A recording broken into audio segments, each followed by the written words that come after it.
Hey there, this is Mr. Icarus, and welcome to yet another edition of Doom Mod Madness. This time round, we're checking out a mod by the name of Netronian Chaos. That name may sound familiar to a few of you out there, and that's because, yes, I have indeed covered this before on Doom Mod Madness, but back when I covered it, it was in a relatively early state. Since then, it's had a lot of time to flesh itself out, and it now also comes with the benefit of its own dedicated mini-campaign, so I thought, why not delve back into it and see how I feel about it. But anyway, what is the setup for Netronian Chaos? Well, it puts you in the shoes of one Sergeant Ailey Catriona, a former sergeant of the Earth Coalition force, now waging a one-woman war against the tyranny of the Netronian Empire.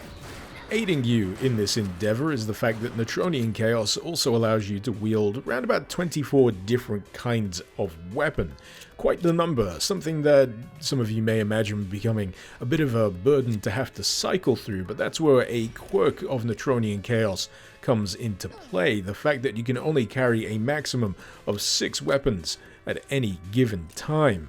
What this essentially means is that on a fairly frequent basis, you're going to have to make some tough or maybe not so tough decisions on what weapons you actually want to bring with you. For example, the starting pistol can pretty safely be swapped out with any other pistol that you pick up along the way, be it the burst pistol or the heavy pistol, which I'm currently wielding here, but ideally you'll want to strike a nice balance of weapons across the board that'll let you deal with the fairly varied roster of enemies you'll be coming up against.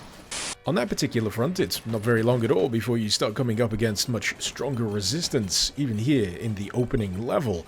For example, we've got this Revenant-esque homing rocket launching enemy here, which mercifully drops a rocket launcher on most occasions when you defeat it. And I say mercifully because then you've got to fight these guys.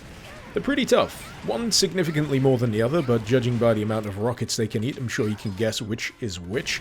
And it pretty much states early on that this map pack for Netronian Chaos really isn't screwing around. It's a map that really emphasizes the need to get familiar with that 6-slot weapon system, emphasizes the need for selecting the best possible weapon for the job, because you can never entirely be sure what fresh hell is going to be unleashed on you as you round the next corner.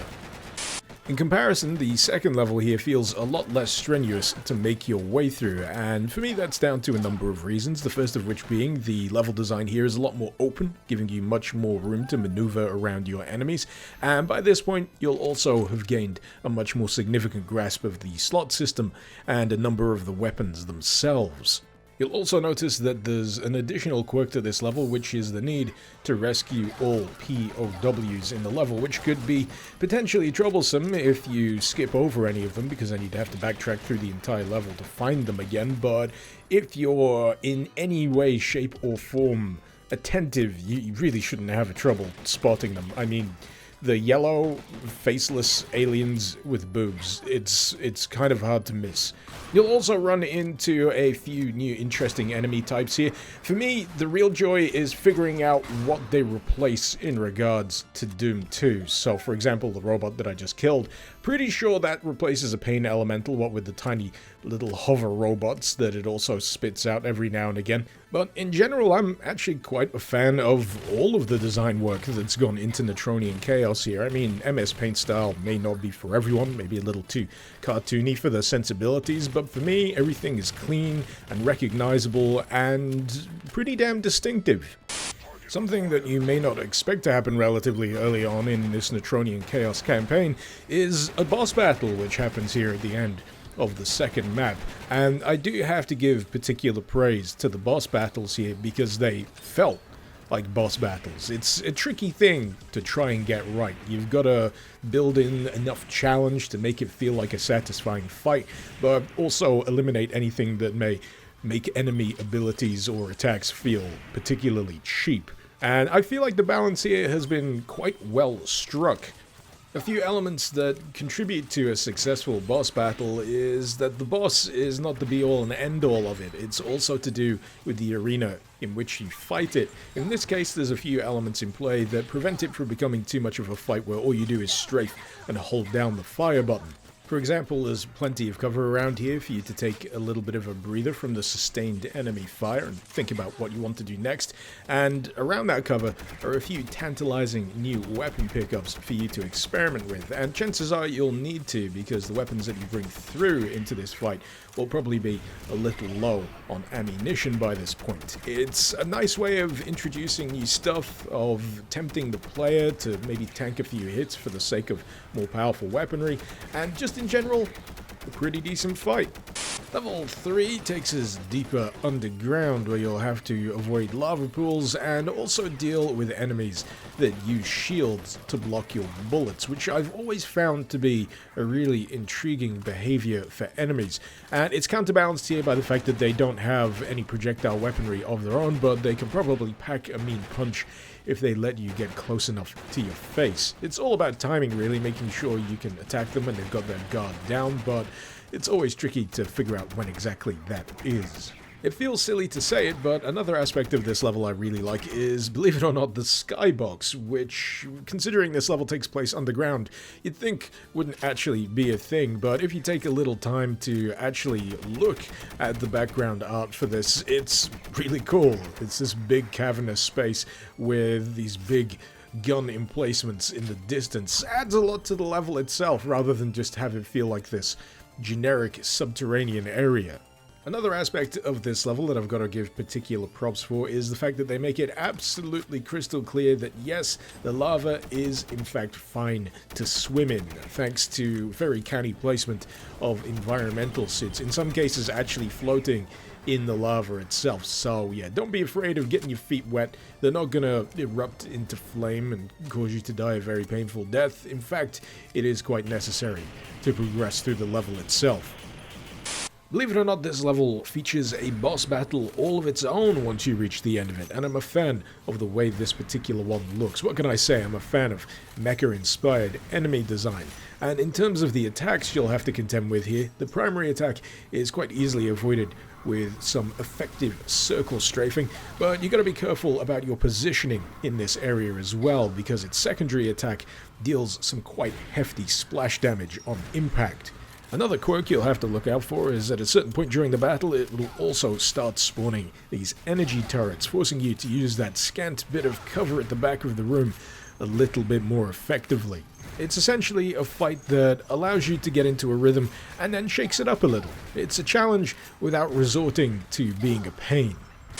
The penultimate level here is an interesting one, if not for the very striking design of the evil building here, resembling quite strongly a particular hotel located in the capital of North Korea, if I'm not mistaken, but also for the fact that it functions as a sort of Icon of Sin style level.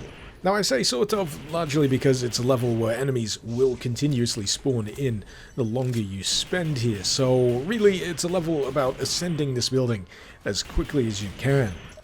Happily, this is also a level that features a weapon which was a particular favorite of mine when I first encountered Netronian Chaos, and that is, of course, the Tri-Desolator. Not only does it have a rather cool name and a very cool look, its name also implies its multi-functionality. The primary fire here, an energy-based machine gun-esque fire mode. Secondary, a more rocket launcher style ordeal.